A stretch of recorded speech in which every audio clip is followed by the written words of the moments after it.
बंटी नाम का एक लड़का। वह परीक्षा देने के लिए गुजरात जा रहा था।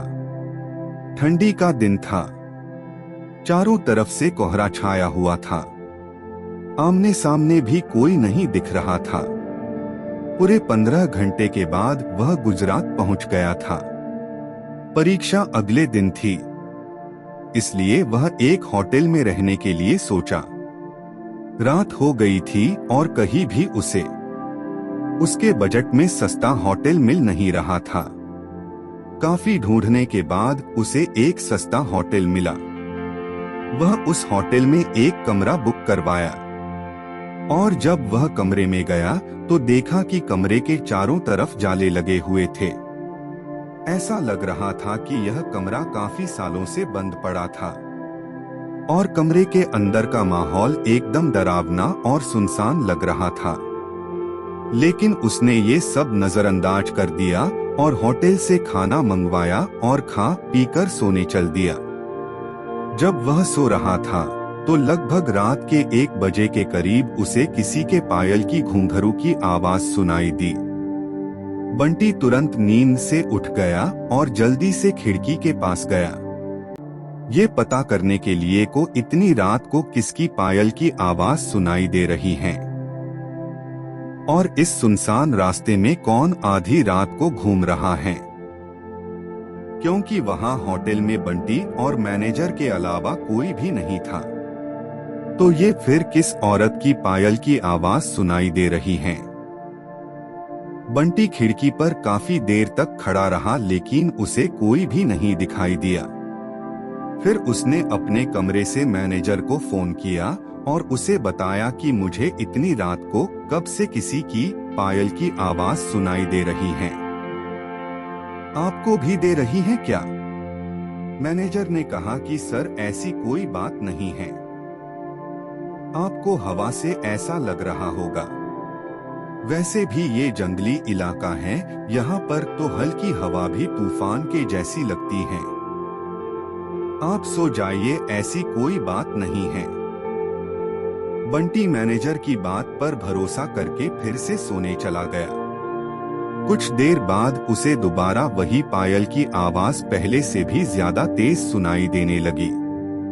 इस बार उसने अपने कमरे का दरवाजा खोला और सीधा होटल के बाहर देखने के लिए चला गया। जब वह बाहर आया तो देखा कि एक काफी लंबी औरत है जो सफेद साड़ी पहनी हुई थी। उसके काफी लंबे बाल थे और चेहरा ढका हुआ था।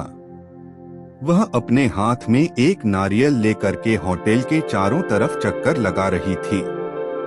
ऐसा लग रहा था कि मानो अपने पायल की आवाज से किसी को बुला रही है। बंटी दौड़कर उसके पास गया कि कौन है ये औरत जो इतनी रात को यहाँ घूम रही है। लेकिन वह तुरंत ही गायब हो गई और चारों तरफ कोहरा ही कोहरा फैल गया। बंटी भी थोड़ा घबरा गया, क्योंकि जिस औरत को वह सामने से देखा था अब वो नहीं दिख रही थी। बंटी अपने होटल में वापस जाना चाहा, लेकिन फिर उसे दोबारा पायल की आवाज सुनाई देने लगी। बंटी अब उसे ढूंढते हुए जंगल की ओर जाने लगा। चलते चलते वह अपने होटल से इतनी दूर आ गया उसे पता ही नहीं चला। फिर उसने उस घने जंगल में कुछ ऐसा देखा कि उसका दिल दहल गया। उसने देखा कि उस औरत ने एक पीपल के पेड़ के नीचे 5-6 लाश रखी थी और बारी बारी से एक एक को नोच नोच कर खा रही थी। उसका मुंह खून से लथपथ था और चेहरा भी एकदम डरावना था। बंटी जब ये सब देखा तो उसके पांव तले जमीन खिसक गई।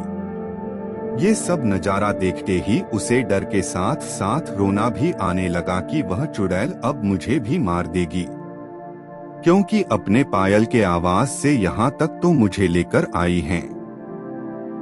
लेकिन उसने हिम्मत से काम लिया और हनुमान चालीसा पढ़ते पढ़ते धीरे से वहाँ से भाग गया ताकि भूत उसे देख ना ले।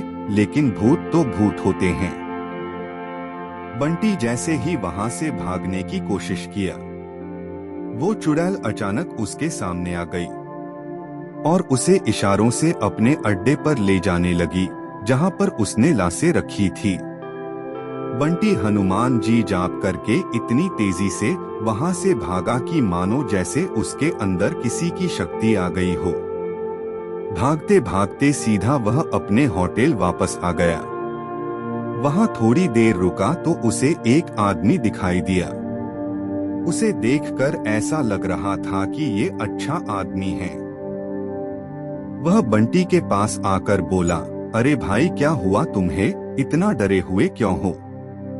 बंटी ने सारा किस्सा उस आदमी को सुनाया तो उसने बताया कि भाई तुम बहुत किस्मत वाले हो कि आज तुम बच गए। वो भूत किसी को भी नहीं छोड़ती। और तुम इस होटल में क्या कर रहे हो? इसको तो बंद हुए काफी साल हो गए।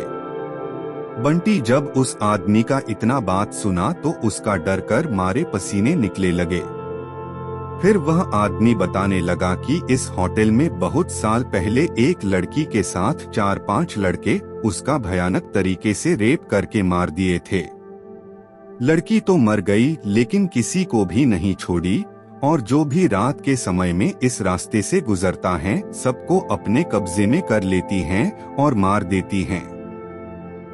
और कुछ दिन बाद इस होटल पर पुलिस का छापा पड़ा, तब से ये होटल बंद है। बंटी जब उस आदमी की पूरी बातें सुना तो वह बहुत जोर जोर से रोने लगा, ये सोचकर कि आज मैं मर जाता। फिर वो आदमी बंटी को चुप कराया और बोला, चलो आज रात तुम मेरे घर रह लो, मेरा घर पास में ही है। डरो मत, अब मैं आ गया हूं न। बंटी उस आदमी को धन्यवाद किया और उसके साथ उसके घर चला गया और अपने आप से एक वादा किया कि आज के बाद वह भूल कर भी कभी अनजान जगह पर नहीं जाऊंगा।